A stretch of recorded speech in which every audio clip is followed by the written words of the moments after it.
आज हम लोग पढ़ेंगे चैप्टर नंबर 3 मैट्रिसेस। ठीक है, तो मैट्रिसेस सबसे पहले हम लोग जानते हैं कि मैट्रिक्स होता क्या है। कोई एक रेक्टेंगुलर अरेंजमेंट होगा, ठीक है, उसमें रो एंड कॉलम में क्या होंगे, कुछ एलिमेंट होंगे रो और कॉलम में बने रहेंगे, उसी को हम लोग क्या कहेंगे, मैट्रिक्स। ठीक है, तो रो कुछ ऐसा होता है और कॉलम कुछ ऐसा होता है।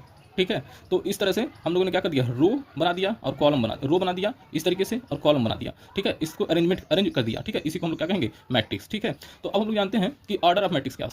ठीक है, number of row and number of column, कि उसमें कितने रो हैं और कितने कॉलम हैं, तो उसी को हम लोग क्या कहते हैं, ऑर्डर कहते हैं। जैसे इसमें एक रो दो रो, ठीक है, एक रो दो रो, एक रो ये हो गया और एक रो ये हो गया, दो रो हो गया, और कॉलम एक दो।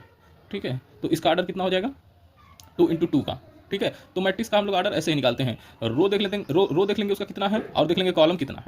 ठीक है, उसी को हम लोग ऑर्डर कहते हैं। ठीक है, अब नंबर ऑफ एलिमेंट कैसे निकालेंगे, नंबर ऑफ एलिमेंट ऐसे निकालेंगे हम लोग, जो रो रहेगा और जो कॉलम रहेगा उसका हम लोग मल्टीप्लाई कर देंगे। ठीक है, तो वही आ जाएगा क्या, नंबर ऑफ एलिमेंट। यहाँ पे देख लेते हैं कितने एलिमेंट हैं इसमें, तो 2 × 2 का ये ऑर्डर है, और 2 और 2 को क्या कर दीजिए, मल्टीप्लाई कर दीजिए, तो क्या आ जाएगा कि इसमें कितने एलिमेंट है, तो 2 × 2 4 आ गया, तो काउंट कर लीजिए 1 2 3 4 बस। तो नंबर ऑफ एलिमेंट हम लोग ऐसे निकालते हैं। ठीक है, अब name of element, name of element क्या होता है कि कोई भी, जैसे यहाँ पे एक एलिमेंट है, ये एलिमेंट है, इन सब का कोई ना कोई एक नाम होता है।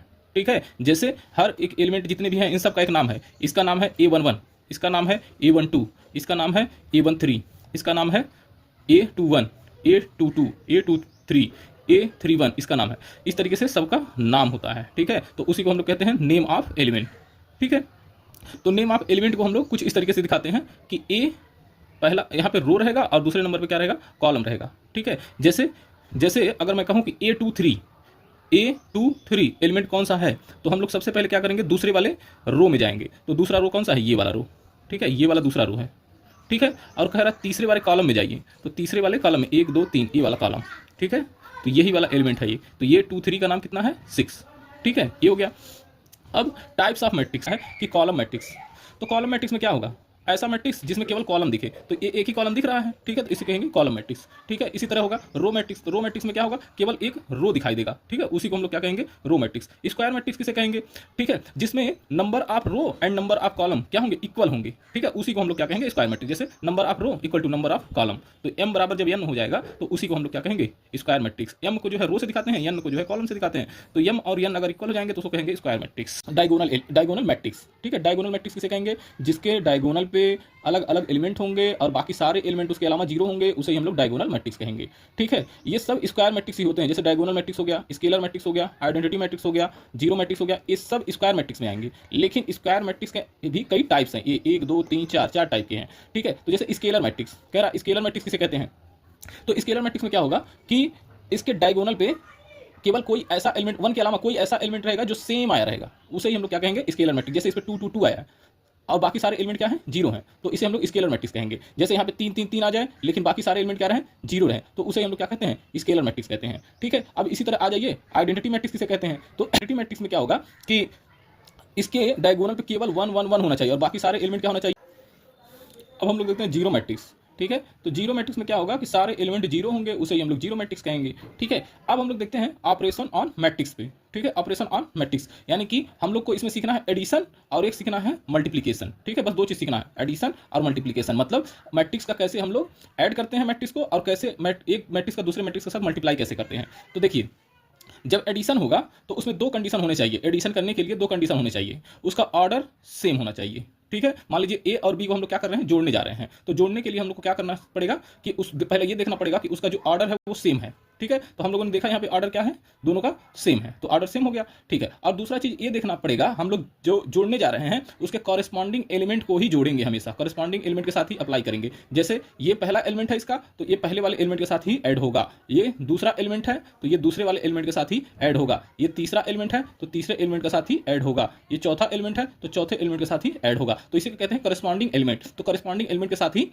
ये अप्लाई होगा। ठीक है, जब भी एडिशन हम लोग करेंगे तो हमने क्या कहा कि एडिशन के लिए क्या क्या कंडीशन होना चाहिए, पहला उसका ऑर्डर सेम होना चाहिए। ठीक है, और दूसरा कि जब भी हम लोग ऑपरेशन कर रहे हो, ठीक है, तो उसके कॉरेस्पॉन्डिंग एलिमेंट के साथ ही ऑपरेशन करेंगे। ठीक है, 2 को 3 के साथ जोड़ेंगे, 3 को 6 के साथ जोड़ेंगे।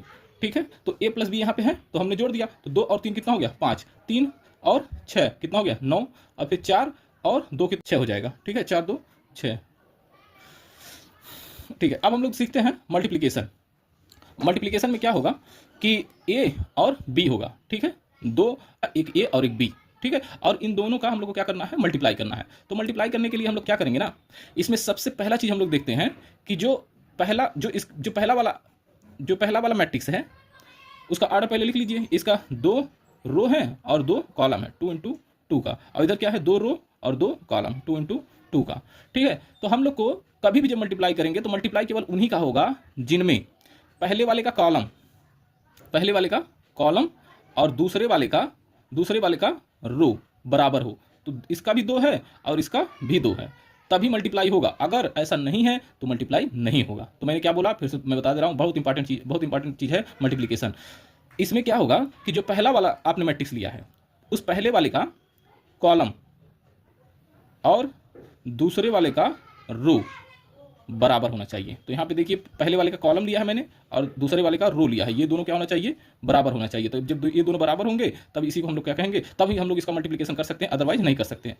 तो इससे भी ज़्यादा इंपॉर्टेंट है इसका मल्टीप्लाई करते कैसे हैं। ठीक है, ये देखिए, ये पहला वाला जो रो है, पहला वाला ये रो है ना, इस रो का मल्टीप्लाई इसमें और इसमें करते हैं हम लोग।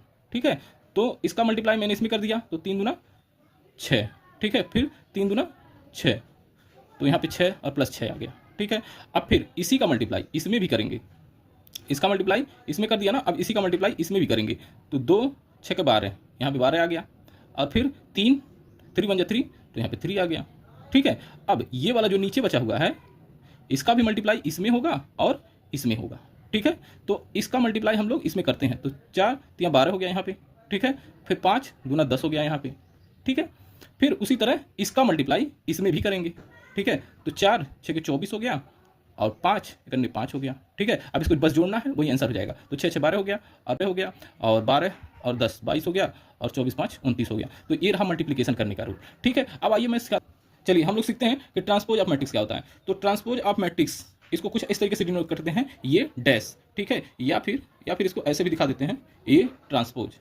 ठीक है, ऐसे दिखा देते हैं। तो ट्रांसपोज ऑफ मैट्रिक्स ये होता है कि बस हम लोग क्या करते हैं ना, है इस रो को हम लोग क्या बना देंगे, कॉलम बना देंगे, इस रो को हम लोग क्या बना देंगे, कॉलम बना देंगे। ठीक है, तो रो को जब कॉलम में बना दिया जाता है तो उसी को हम लोग क्या कहते हैं, ट्रांसपोज ऑफ मैट्रिक्स। ठीक है, तो रो को हमने कॉलम में बना दिया, इसी को हम लोग कहते हैं ट्रांसपोज। ठीक है, और ट्रांसपोज का जब एक बार और ट्रांसपोज कर दिया जाता है तो वो जो ओरिजिनल मैट्रिक्स था वो मिल जाता है। ठीक है, और इसमें ट्रांसपोज का कुछ रूल है कि ए प्लस बी रहे, उस पर ट्रांसपोज रहे तो A dash A transpose plus B transpose आता है।